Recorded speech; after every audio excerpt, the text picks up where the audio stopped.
La Belle Époque, el recuerdo de una época dorada, de opulencia y esplendor. Un pasado que brillará por siempre. Pero todo tiene un comienzo. Y así lo contamos. Los primeros pobladores que ocuparon la zona donde hoy se levanta la ciudad de Mar del Plata, la cual anteriormente fue conocida bajo los nombres de Costa Galana, Lobería Chica, Región del Vulcán y Punta Lobos, entre otros, fueron las tribus indígenas de los Pampas, cuyo modo de vida se basaba en la caza de animales y en la recolección de frutos que obtenían durante sus desplazamientos por la región. La referencia escrita más temprana es la de Fernando de Magallanes en el año 1519, quien dio el nombre de Punta de Arenas Gordas a la que hoy conocemos como Punta Mogotes, durante la primera expedición que pasó por nuestras costas. Unos años después, en 1525, Loaiza la rebautizó como Cabo de Arenas Gordas.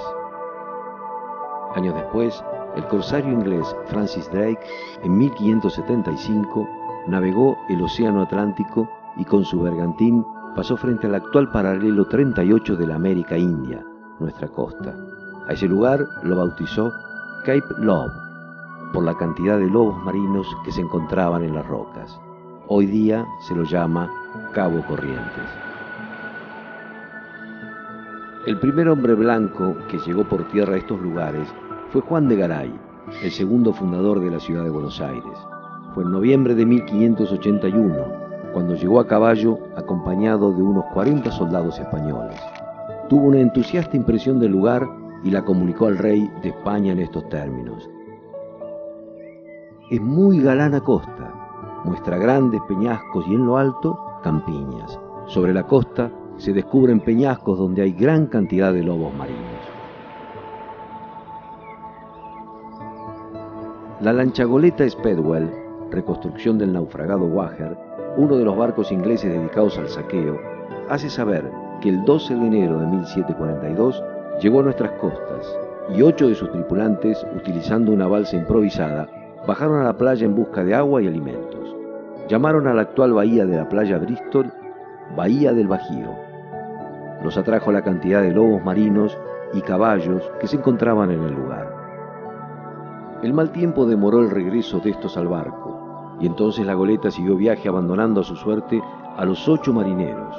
Estos fueron Guy Boldwater, Samuel Cooper, Benjamin Smith, John Duck, Joshua Clinch, John Andrews, John Allen e Isaac Morris. Los primeros visitantes en playas marplatenses no tuvieron un final feliz por diferentes razones. El plan de política defensiva ante la conflictividad indígena motivó al jefe provincial de la orden, Bernardo Nussdorfer, a destinar en el año 1744 a los padres jesuitas Joseph Cardiel, español, y Tomás Fagner, de origen inglés, a establecer una misión en nuestra zona. Así fue que el 13 de noviembre de 1746 establecen una misión jesuítica a orillas de la laguna Las Cabrillas. Dicho establecimiento recibió el nombre de Nuestra Señora del Pilar de los Puelches. Su población alcanzó el número de 1.200 indígenas viviendo en sus alrededores. 2 años después a Cardiel lo reemplaza Matías Strobel, otro jesuita de la misma orden. La existencia de la misión fue efímera, 5 años aproximadamente, ya que debido a la hostilidad de las tribus, bajo el mando del cacique Cangapol o cacique Bravo y el cacique Piñacal, que no estaban incorporados a la vida de la misión y a la pérdida de influencias de la orden, los jesuitas abandonaron las instalaciones el 1 de septiembre de 1751. A Cangapol lo sucedió su hijo Nicolás, quien continuó dominando estas zonas.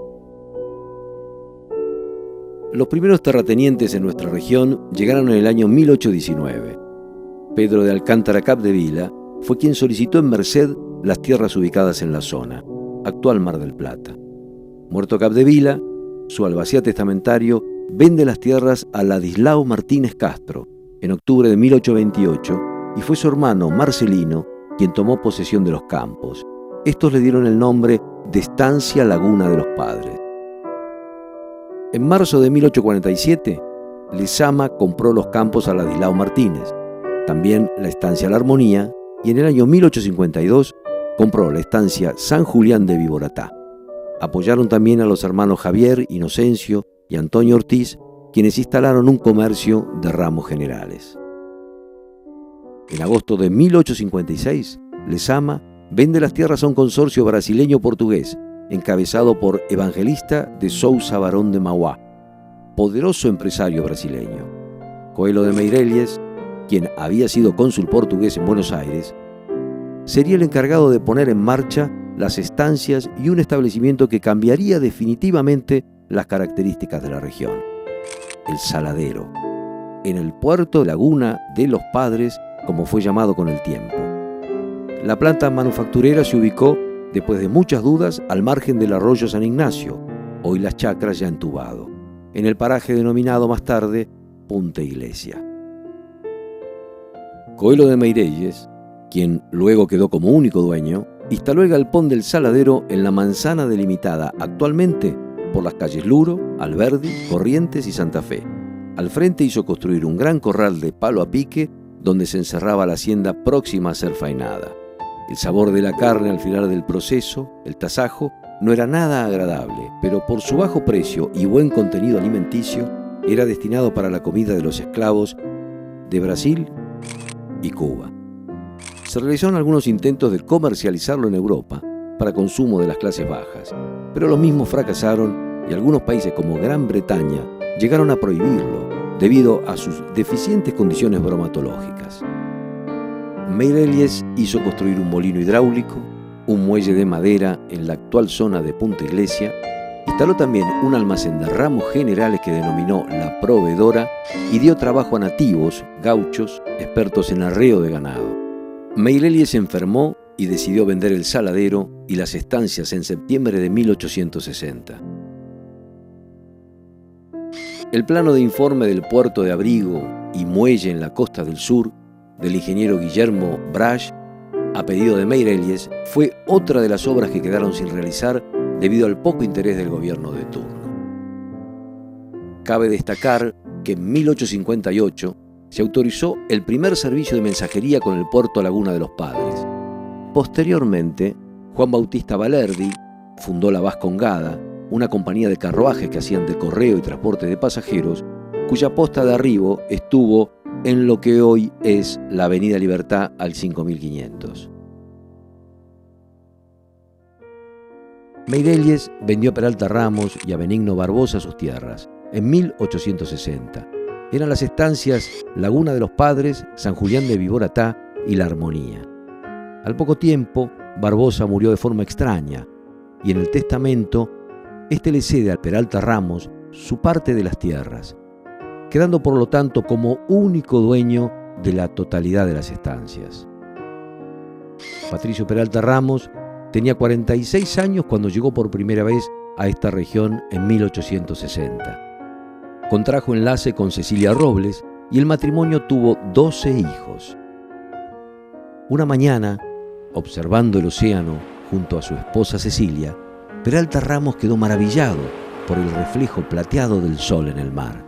Se dice que en ese momento el fundador comentó: «Mira, Cecilia, parece un mar de plata», siendo este comentario el origen del nombre que llevaría definitivamente la ciudad, Mar del Plata.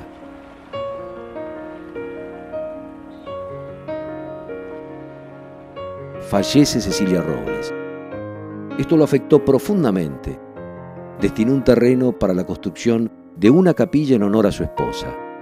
Fue construida de su propio peculio en 1873 por Francisco Beltrami.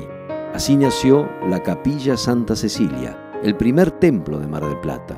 El mismo Peralta Ramos colaboró en la construcción del altar, con tablas que habían sido depositadas en la playa y eran los restos de un naufragio. Peralta Ramos gestionó ante Mariano Acosta, gobernador de la provincia de Buenos Aires, la fundación del pueblo. En noviembre de 1873 inició la serie de cartas. Finalmente dictó el 10 de febrero de 1874 el decreto de fundación de Mar del Plata, en los terrenos de propiedad del señor Peralta Ramos. La fundación quedó asentada en el partido de Balcarce.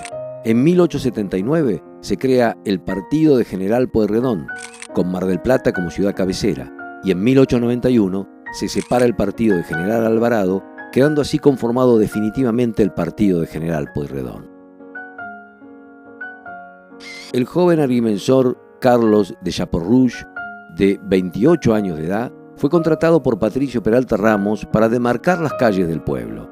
Los accidentes del terreno existente no permitieron la implantación de un sistema demarcatorio ortodoxo. Entonces se recurrió al trazado a cordel. El hito que sirvió al agrimensor para iniciar su trabajo fue la Capilla Santa Cecilia, por ser la única edificación de calidad de ese momento. El primer hospedaje estuvo a cargo de Madame Bonnet y su esposo en el año 1857 y se lo conoció como la Fonda del Huevo, a la margen del arroyo y al pie de la colina.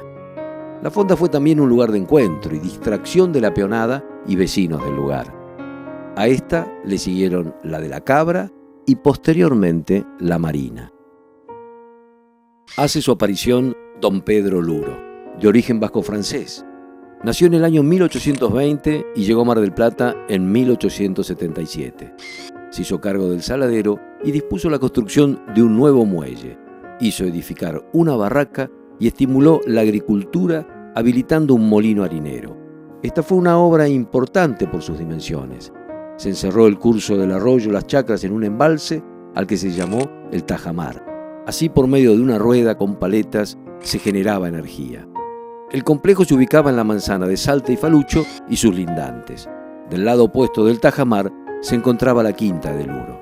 También propulsó la construcción de viviendas y la apertura de comercios como la fábrica de Negro Animal, donde con los desperdicios del saladero se hacían jabón y velas. La Primitiva fue la primera sociedad anónima marplatense con fines industriales. El hotel más antiguo lo construye Pedro Luro con la unión de Casa Amueblada y La Marina a principios de la década de 1880, bajo el nombre de Gran Hotel. Ocupaba la manzana que actualmente rodea las calles Entre Ríos, Corrientes, San Martín y la avenida Luro. Tenía 110 habitaciones y diversos patios. El edificio municipal se estableció el 1 de enero de 1881 en una modesta construcción cercana a la esquina actual de Luro e Hipólito Yrigoyen. El juez de paz, quien se ve en la puerta, era Antonio Álvarez. A este le siguió Ovidio Zubiaurre y luego Eduardo Peralta Ramos. Alfredo de Seine fue el primer intendente electo de la ciudad. En 1881 también llega el escribano Manuel Canata, quien abre una escribanía, la cual vino a cubrir una actividad muy necesaria en los trámites legales de la época, como por ejemplo compra y venta de terrenos. En la foto se ve, entre otros, a Francisco Beltrami, Jacinto Peralta Ramos, César Gascón, Antonio Álvarez, Ireneo Zubiaurre, Patricio Peralta Ramos, Eduardo Peralta Ramos y Manuel Canata. Hacia 1882, Ovidio Zubiaurre crea el escudo de Mar del Plata. Según cuenta nuestra historia, el gerente del Gran Hotel, Félix Membiel, a principios de 1881, tuvo la idea de instalar el primer balneario en la Bristol. Se colocaron casillas que se fueron uniendo por una tarima de madera, a la que se accedía por rudimentarias escaleras. Así se formó la primera Rambla. Fermín Issa, en febrero de 1889, instaló la primera sala de juego con ruleta. Esta primera Rambla fue destruida por un temporal en septiembre de 1890.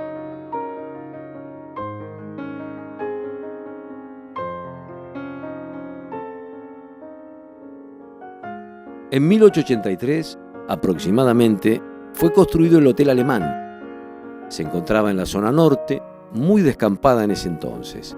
Con el tiempo funcionó en dicho hotel el Asilo Marítimo, actualmente el Instituto Nacional de Epidemiología.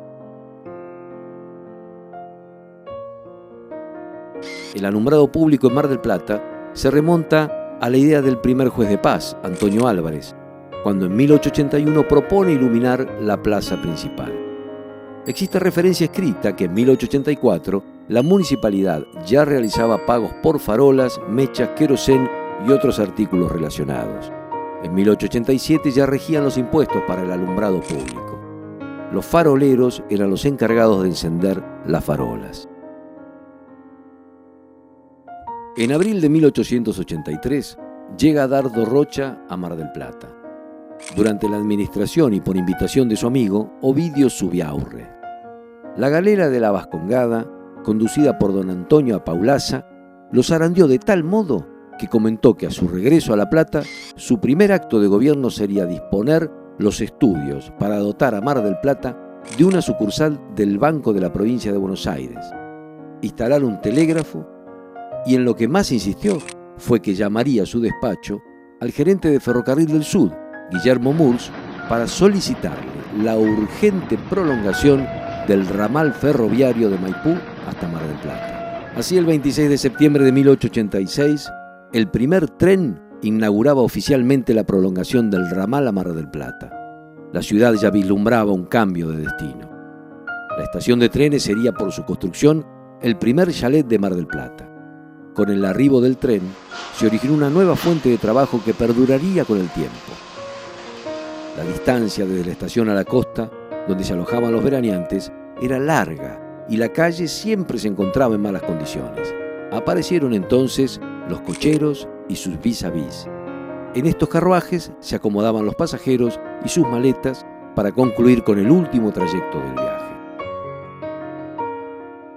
Un lugar para el recuerdo fue el almacén El Puente, de 1887, ubicado en Boulevard América, esquina San Juan, actualmente Canal 8, de Avenida Luro e Hipólito Yrigoyen. Fue durante el gobierno de Roca que una nueva élite aristocrática, cuyos miembros más destacados integraban la llamada generación del 80, comenzó a llegar a Mar del Plata, con su carga de refinamiento, sentido cosmopolita y frivolidad. Esta ascendente clase social estaba compuesta por las familias más adineradas del país, propietarias de grandes extensiones de campos en la pampa húmeda. Su poderío económico se debía casi en exclusividad a la exportación de productos agrícolas y su influencia se trasladó al plano político nacional que hegemonizaron hasta bien entrado el siglo XX. A su vez, la generación del 80 tomó como filosofía propia la filosofía europea. Con la llegada de estas familias se vio estimulado el desarrollo arquitectónico de la ciudad. En enero de 1888 se inaugura el Bristol Hotel, obra propulsada por José Luro y preparado para recibir a la aristocracia porteña. Una arquitectura ostentosa, con grandes salones de baile y con comodidades adaptadas a las exigencias de la época.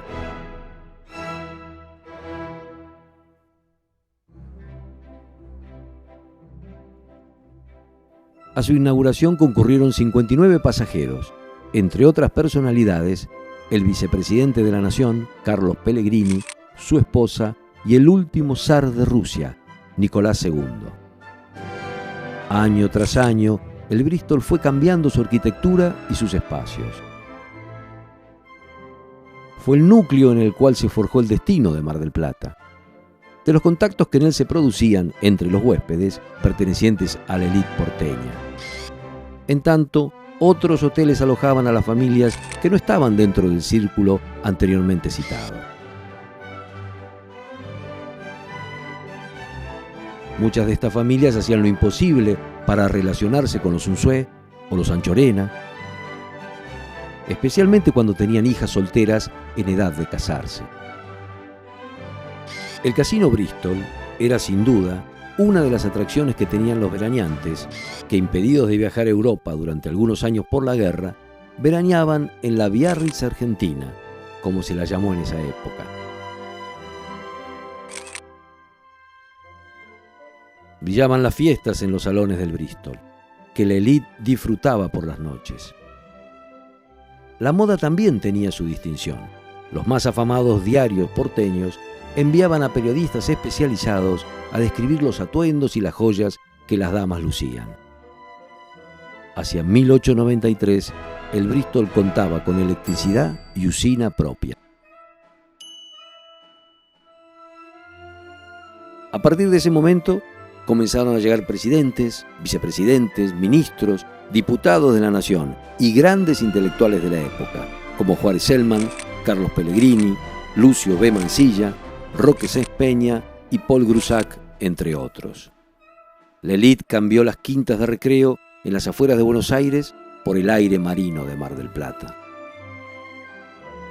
Los veraneantes llegaban a la playa donde alquilaban carromatos que servían de vestuarios de las familias más pudientes.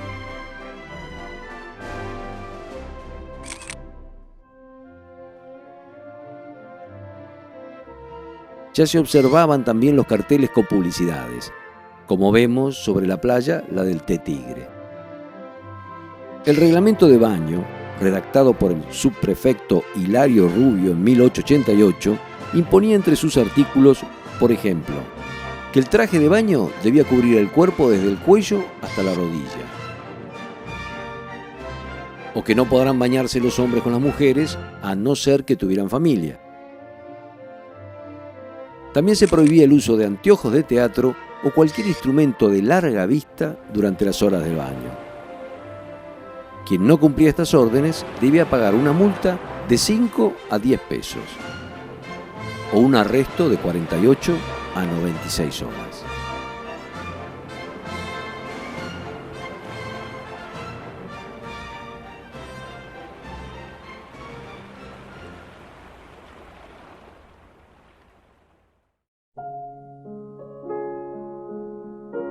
El lavadero francés fue fundado por Juan Hortolán en 1887. Luego pasa a propiedad de su yerno, Juan Bautista Monjó. La edificación, cercana al arroyo, atendía principalmente la ropa de cama y mantelería del Hotel Bristol, además de contar con servicios para pensiones, restaurantes y una sección especial para familias. La edificación del lavadero, ubicada en la esquina de España y Gascón, aún existe.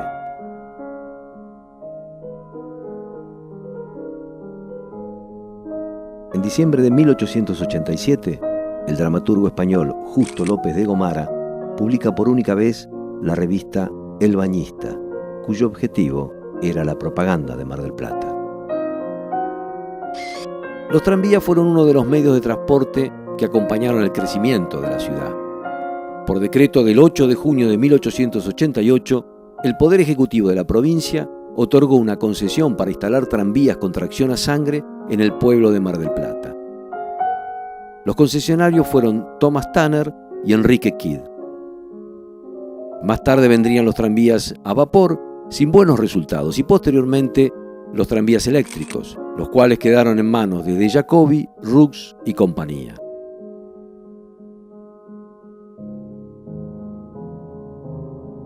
El Hotel St. James fue una obra imponente de estilo inglés, emplazada en la zona sur de la ciudad, actualmente Bahía Varese. El predio original ocupaba 4 manzanas.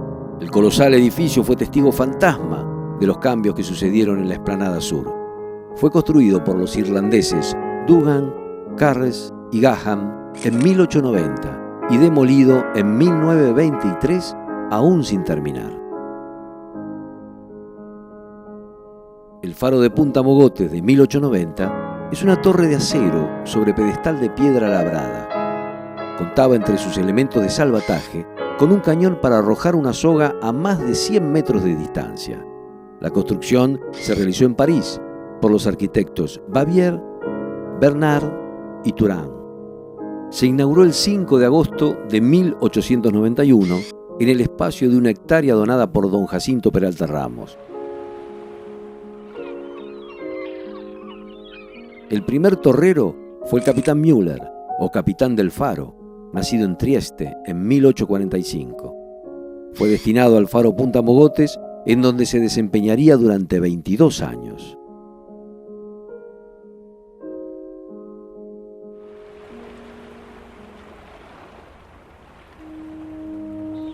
Los pescadores, desde un comienzo, encontraron su lugar en la playa Bristol.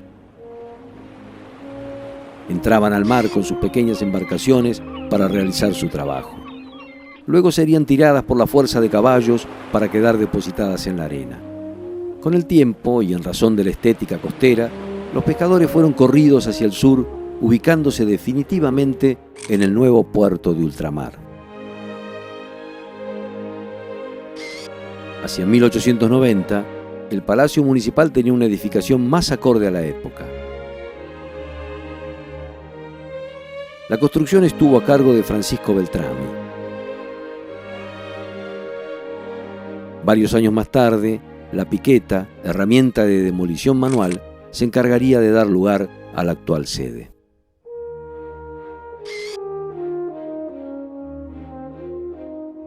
El origen del golf en Mar del Plata se remonta a fines de 1890. Los primeros en jugar al golf fueron los ingleses. En ese entonces la cancha comenzaba en Boulevard Marítimo y Arenales y atravesaba la loma del Torreón hasta llegar al Hotel St. James, la cual era una zona casi desértica. Tiempo después, Juan de Tone, profesional del golf, sería convocado para trazar una cancha. Más tarde, en 1903, demarcarían un segundo trazado de links. El 17 de enero de 1900 fue fundado el Mar del Plata Golf Club, considerado por los aficionados como la catedral del golf.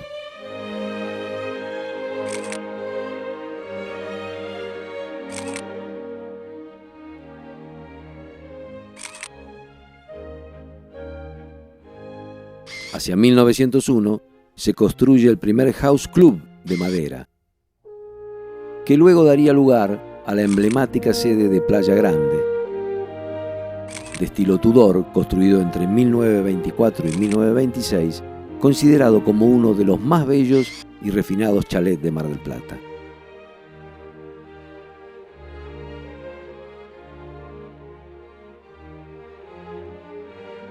Hacia fines de 1890, 2 años después de construido el Hotel Bristol, el presidente de la Nación, Dr. Carlos Pellegrini, organiza una suscripción de bonos para construir nuevamente la Rambla de Mar del Plata. La Rambla Pellegrini será un exponente de toda la variedad del modelo colonial en madera, con techos a 2 aguas o de 4 caídas, mojinetes con y sin buhardilla. También contaba con pilastras, capiteles, entablamentos y arcos de medio punto. Ofrecía servicios de confitería, casa de fotografía, joyerías, cigarrerías y un puente que la unía al Boulevard Marítimo. Fue destruida por un incendio en 1905.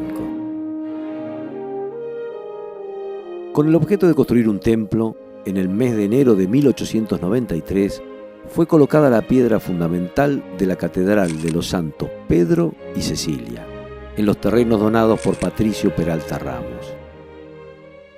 La obra fue dirigida por el ingeniero Pedro Benoit y construida por Adán Gandolfi, manteniendo en líneas generales un estilo neogótico.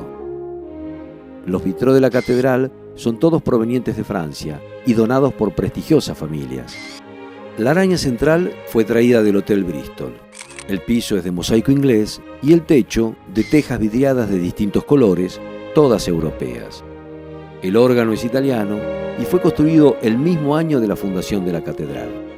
El carrillón está compuesto por 5 campanas de bronce que fueron fundidas en Francia e identificadas con el nombre de quienes las donaron: Clara, Inés, Ercilia, Ernestina y Josefina.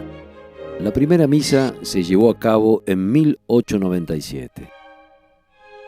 Pero la catedral fue inaugurada el 12 de febrero de 1905, después de varios años de construcción.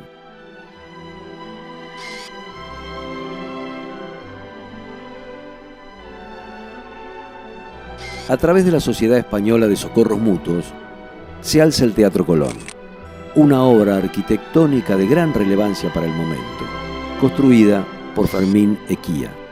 Fue inaugurada en 1893. Para su estreno, trajeron 2 compañías, una de zarzuelas y otra dramática. En 1884 se funda la Sociedad de Residentes Italianos bajo el nombre de Sociedad de Socorros Mutuos Giuseppe Garibaldi. En 1888 se compra el terreno donde luego se alza el famoso salón. Un edificio muy valioso para el pueblo de entonces, donde se realizaban grandes fiestas.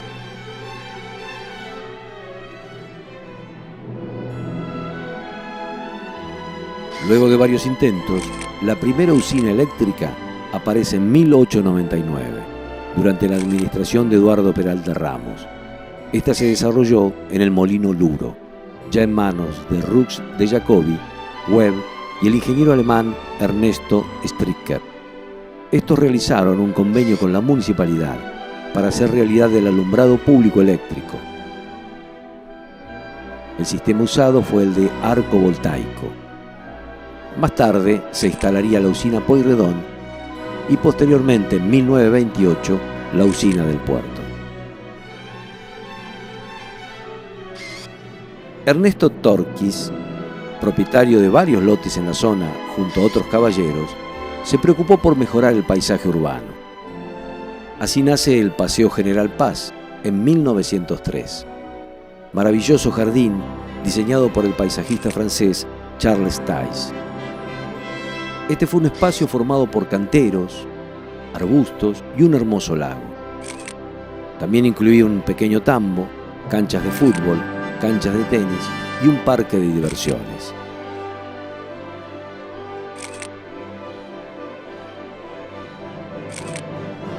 Tays tuvo más que fluida relación con los máximos exponentes de grupos de poder, como presidentes, intendentes, estancieros y miembros de la aristocracia.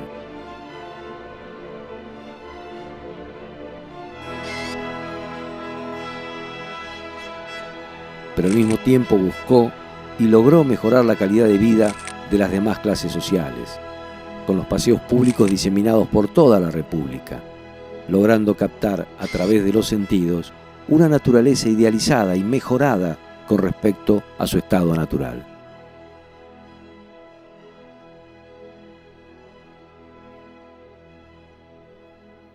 Entre sus obras más importantes se encuentran el Jardín Botánico, los Bosques de Palermo y el Zoológico de Buenos Aires. También realizó la Plaza Colón, donde se encontraba un molino sostenido por una réplica de la Torre Eiffel, y por delante la escultura en mármol de Cristóbal Colón.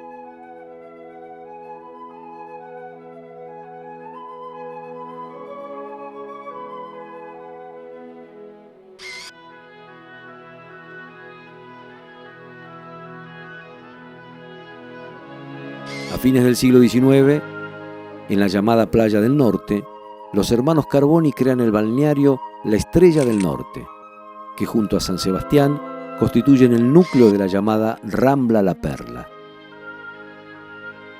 El paseo se extendía desde el actual emplazamiento del balneario Alfonsina hasta la prolongación de la calle Maipú. Aquí también funcionó una ruleta a cargo de Fermín Isa en el Hotel La Perla.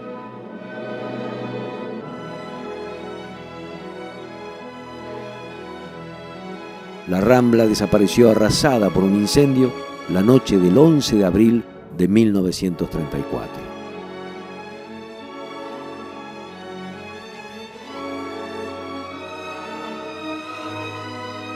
La vieja Torre Pueyrredón, o Belvedere, como se la llamó anteriormente, fue construida y donada a la ciudad por Ernesto Torquis.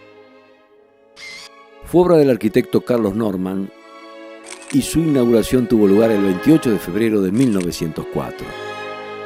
El estilo del singular edificio es pintoresquista neomedieval. La piedra fue extraída del mismo sitio de emplazamiento y la construcción estuvo a cargo de José Fontana. El motivo de la construcción del torreón fue el de darle al balneario un estilo europeo, ya que en el antiguo continente era muy común encontrar castillos sobre la costa. Con el tiempo sufrió diversas modificaciones y ampliaciones. La última se realizó en 1929 para adaptar la obra al Club de Tiro a la Paloma. La Rambla La Salle, o la tercera Rambla de 1905, estuvo a cargo de José Lasalle, un empresario de la ruleta. En una primera etapa tenía una extensión de 100 metros por 40 de ancho.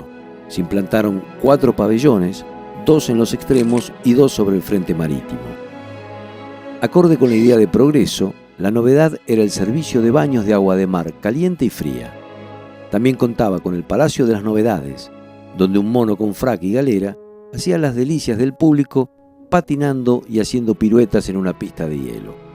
Esta rambla llegó a medir 400 metros de largo, pero su existencia fue provisional, ya que la idea era construir una de mampostería.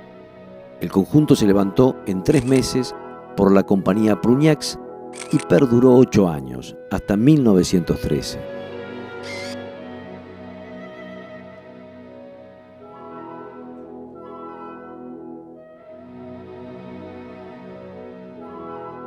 En este mapa de 1907 se observa el recorrido del arroyo Las Chacras, el cual dividía parte de la ciudad.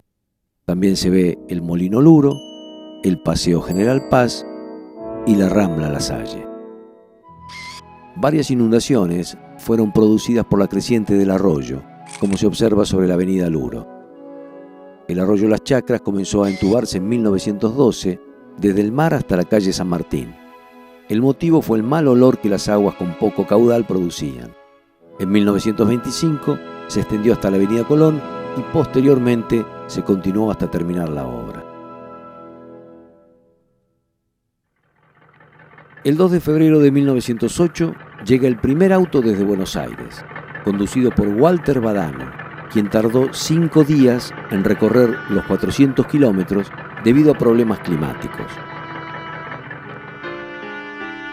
Con el inicio de las guerras en Europa, las familias acomodadas ya no viajaban al viejo continente. Entonces, los veraneos en la costa marplatense comenzaron a ser más frecuentes y, por lo tanto, dejaron de hospedarse en los hoteles y comenzaron a alzar sus propias mansiones, las cuales competían entre sí en belleza y suntuosidad.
Las grandes casas disponían de muchas habitaciones para recibir a la familia, parientes y amigos. Se mandó traer de Inglaterra la vajilla y el té. Los hombres compraban su ropa en Londres, mientras que los ajustados vestidos y los grandes sombreros de plumas de las mujeres venían directamente de París.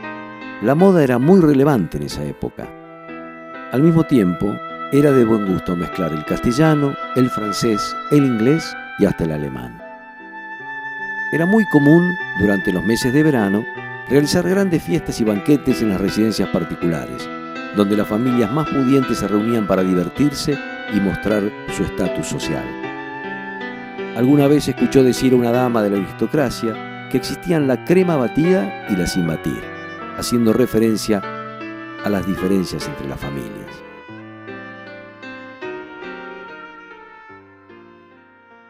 Por iniciativa del doctor Pedro Oligario Luro, el 11 de octubre de 1909 se aprueba la construcción del puerto de ultramar en Mar del Plata.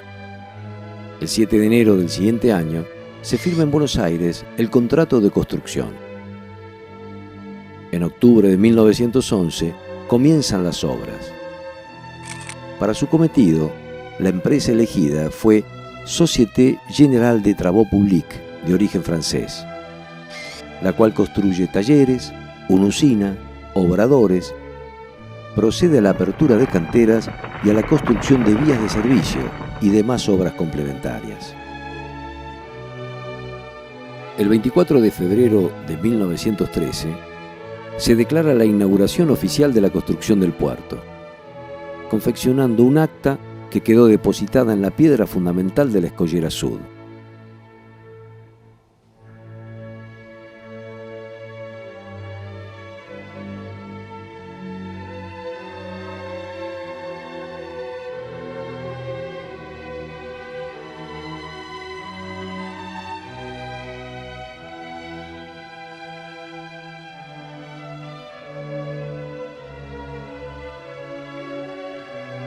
Con la construcción del muelle de cabotaje, se pudo inaugurar el servicio de vapores entre Montevideo, Buenos Aires y nuestra ciudad.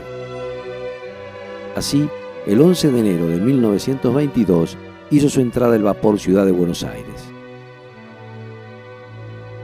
Con esta obra quedó finalmente creado el puerto de ultramar de Mar del Plata.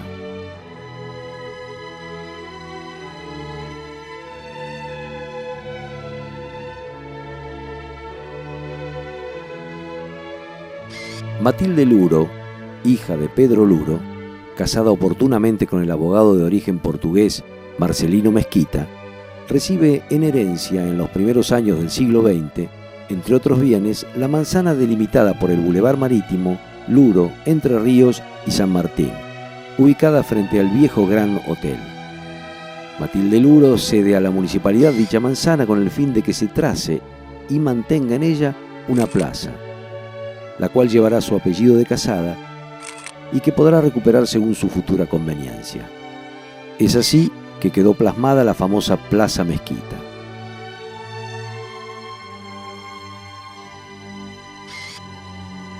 Los ricos veraneantes solicitaron que se construyera una estación más cercana a sus lugares de residencia. En el año 1909 se construyó la estación llamada Nueva o Estación Sur, precisamente al sur de la ciudad y ubicada entre las calles Alberti, Garay, Sarmiento y Las Heras, donde luego funcionó la terminal de ómnibus. Dicha estación tuvo como gestores a Carlos Pellegrini, Emilio Mitre y Pedro Oligario Luro, entre otros. Solo se habilitaba de diciembre a abril y luego cerraba por el resto del año. El 1 de diciembre de 1910, la estación fue librada al servicio público, una hermosa construcción con cúpulas y torre que aún resiste el paso del tiempo.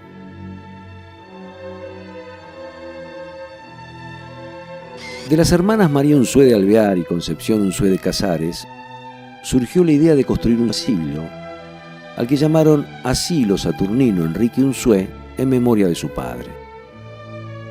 El proyecto fue confiado al arquitecto francés Louis Fort Dujarric.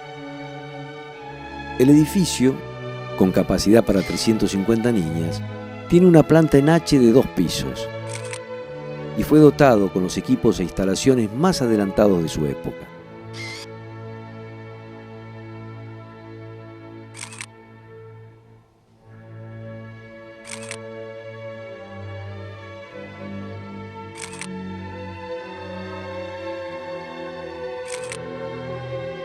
La construcción abraza un amplio parque central, precedido por una reproducción del reloj de la Abadía de Westminster, en el que se destacan esculturas religiosas, una fuente artística y una gruta.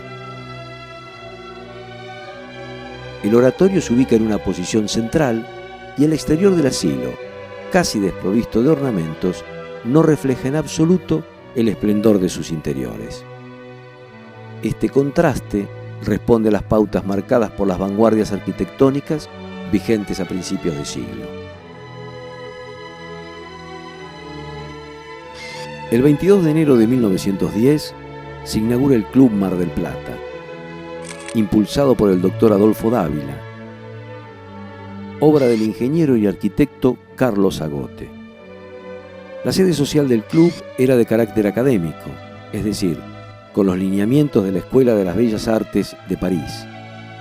Un edificio de 7 niveles donde sus ambientes principales eran el Salón de Columnas, el Salón Inglés, el Salón Dorado, el Salón Blanco y el Jardín de Invierno.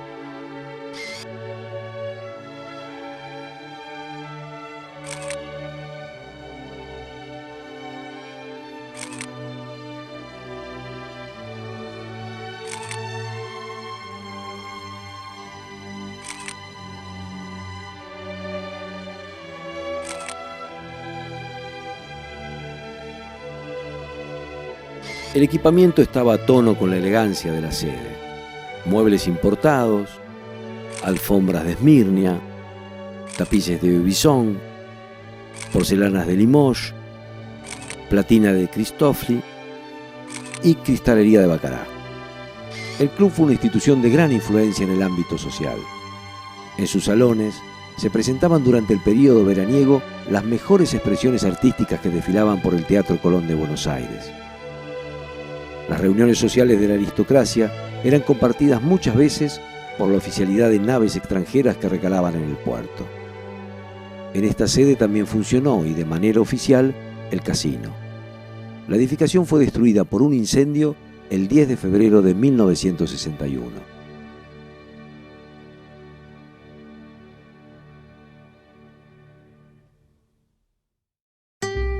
La Rambla Bristol fue una creación de los miembros del Club Mar del Plata.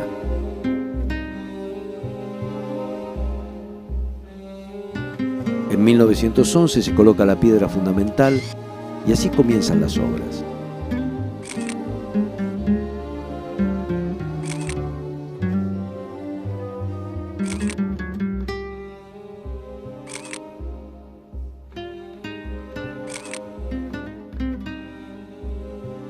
El proyecto fue del arquitecto Louis Jamin, miembro de la Sociedad Francesa de Construcción y Obras Públicas,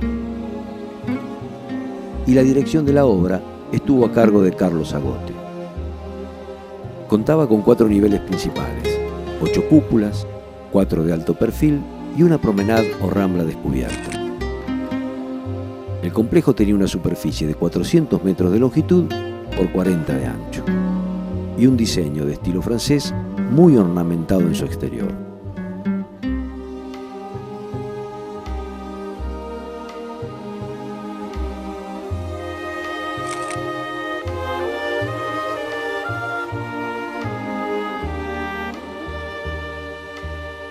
El 19 de enero de 1913, con la asistencia de muchas personalidades de la época, se inaugura la Rambla Bristol.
había cines como el Splendid y el Palace Theatre, la Galería Whitcomb y las confiterías La Brasileña, el Yacht Club y el Ocean Club. Año tras año se fue convirtiendo en un escenario único, donde las familias que disfrutaban de la playa por la mañana, por la tarde paseaban en la Rambla. Un lugar de encuentro donde se podía lucir la clase y el estilo. Los paseos por la promenade o las visitas al Café La Brasileña hacían un momento especial que los veraneantes disfrutaban.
Con el paso del tiempo y ya sin mantenimiento, la edificación se fue deteriorando.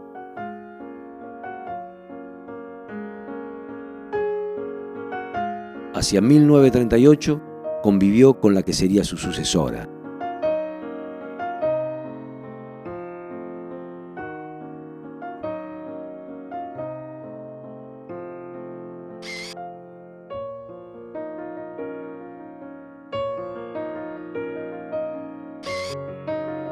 La Rambla Bristol fue demolida en 1940 y fue la obra más notoria en la historia edilicia local.